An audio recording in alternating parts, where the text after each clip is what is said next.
So this is an old Commander, and the owner did not really want to change the way anything looked. And originally I wanted to build a box here and close off just one door to give them this entire area for storage.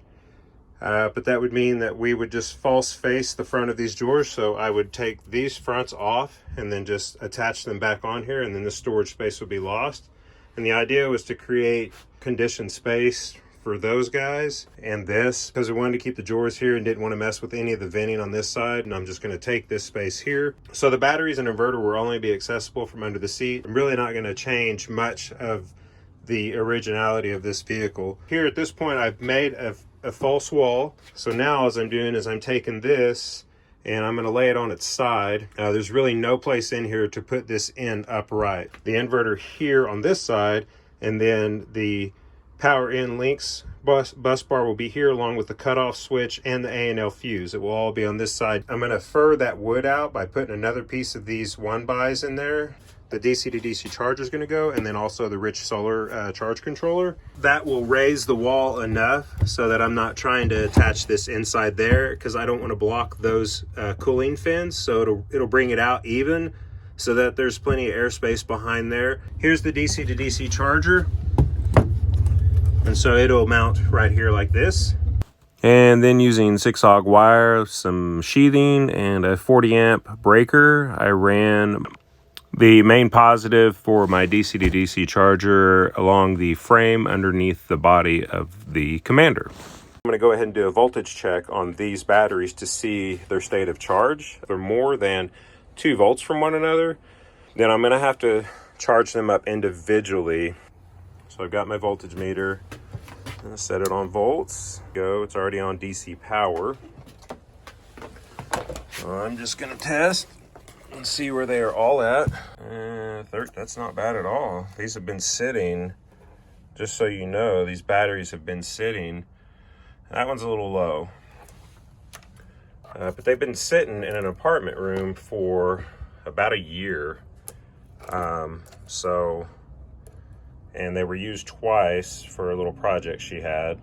This is really good. So with these batteries being within less than a volt of each other, I'm okay with going and hooking them up and not worrying about doing an individual charge on them to bring them up to a full 14 plus volts they're supposed to be at. This is just temporarily fixed in here, so I made it to where I put everything on the board.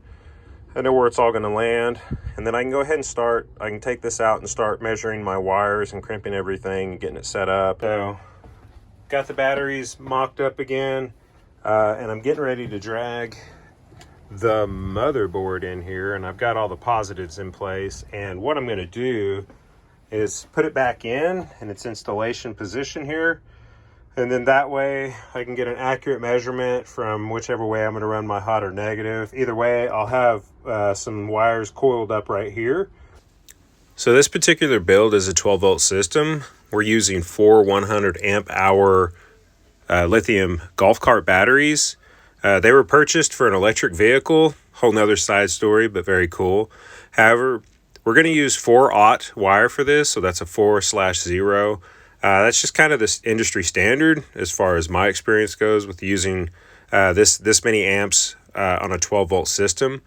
So basically we will fuse it for 400 amps. Not that she'll ever use that many amps through the wire, but in the event that she ever does, or that there could be a short, if the wire is to fail, the wire will be protected by the fuse first.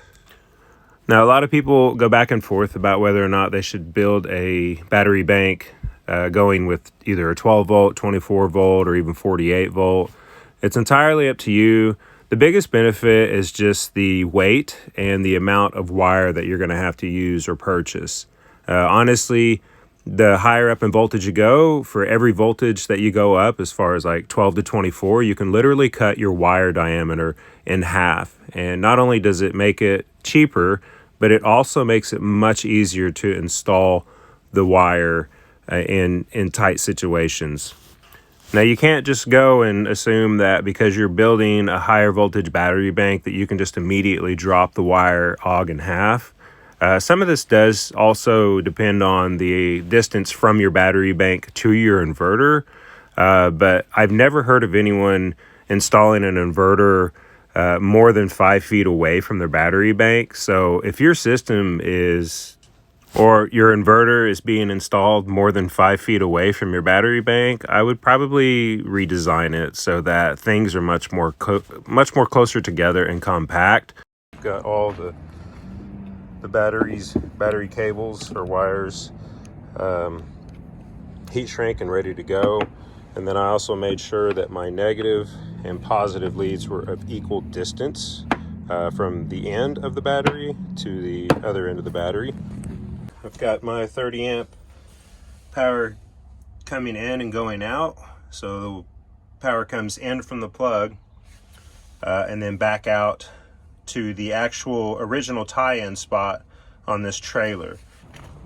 And over here is where we decided to put the shore power plug.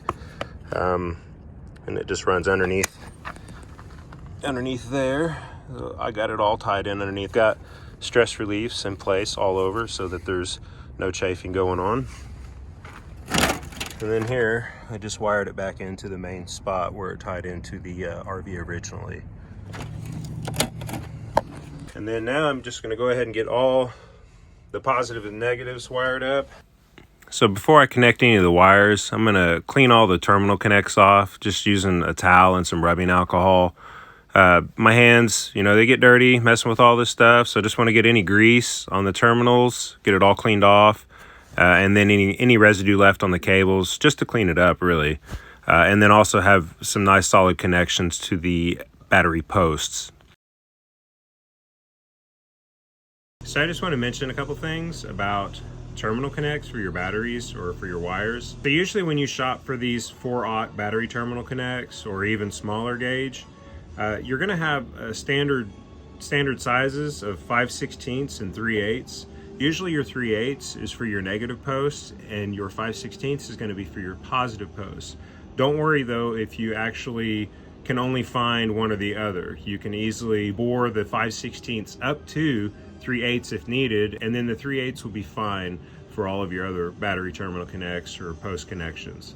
I also want to mention that one thing that I found a little difficult while doing this particular installation is that those little notches on the terminals actually created an issue whenever I was trying to arch these onto the batteries. So I had to go back and actually shave about 3/16 of an inch off every single one of these corners where they were actually faced towards the bottom of the battery so that they would fit correctly.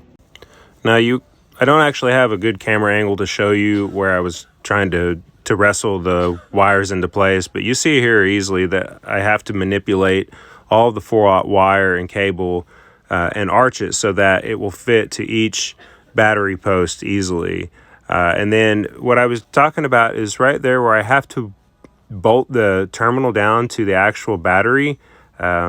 Whenever I was connecting two of them face to face, or two terminals on top of each other, it was really hard to get them to bolt flat because of the epoxy around the base of the battery terminal.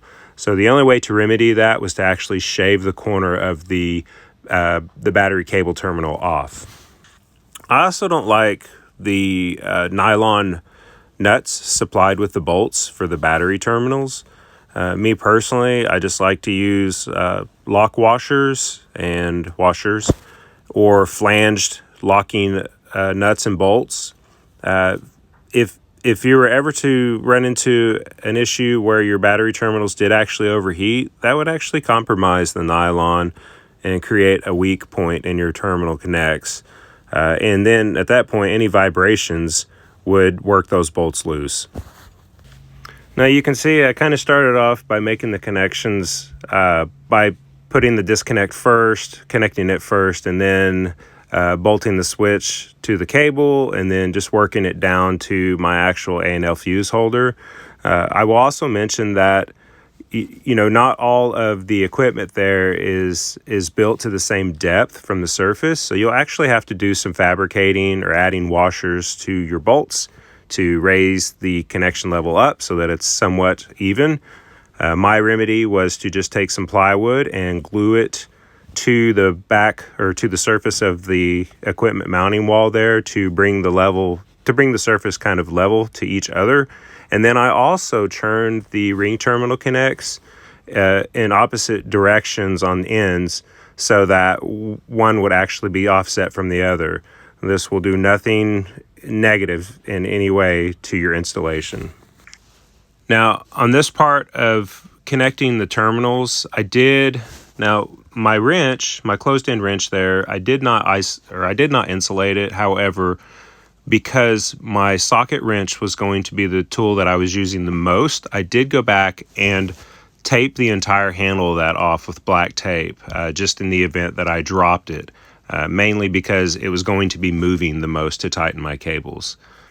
And then I just finish off the mounting of the disconnect with some simple pan head screws. You don't ever want to use sinking head screws on any kind of plastic, typically because it'll just bore right through it. So I always use some flathead pan screws whenever you're working with plastics and electronics. I've got my solar and my solar charger and my DC to DC charger disconnected right now. Here you can see I've got the battery monitor there, the BMV 712, and then that's my 400 A&L fuse. Here's all the batteries wired in parallel. My two exiting wires are the same length, with including the length of the bus bar or the fuse block here. And then I just put some zip ties on here, and I didn't tighten them down all the way. You can actually just pull this off to remove the cover. So that worked out nicely to just hold it in place. This draw currently is our fridge. It's about 300 watts. I haven't talked much about the solar side of this installation. The owner and I decided to go for the best value, and in this particular scenario, it was going with a complete package. And all in all, we were able to get 800 watts of solar on the roof.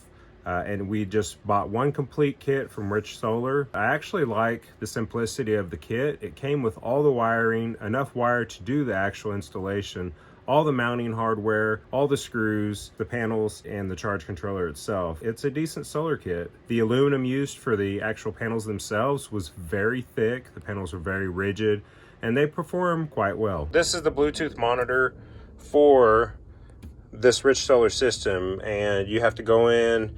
You have to do kind of a double configuration for the battery charging. So you have to go in here, sign in as a user, change the administration password, and set up the charge parameters on the controller.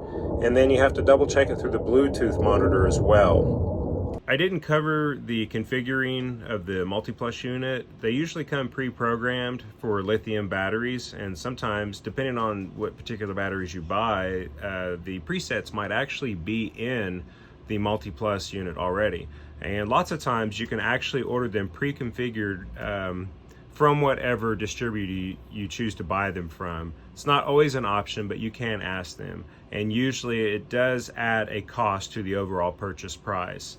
So I hope this video was helpful, and I just really hope you enjoyed watching it, and I was really glad to share it with you. Don't forget to like and subscribe.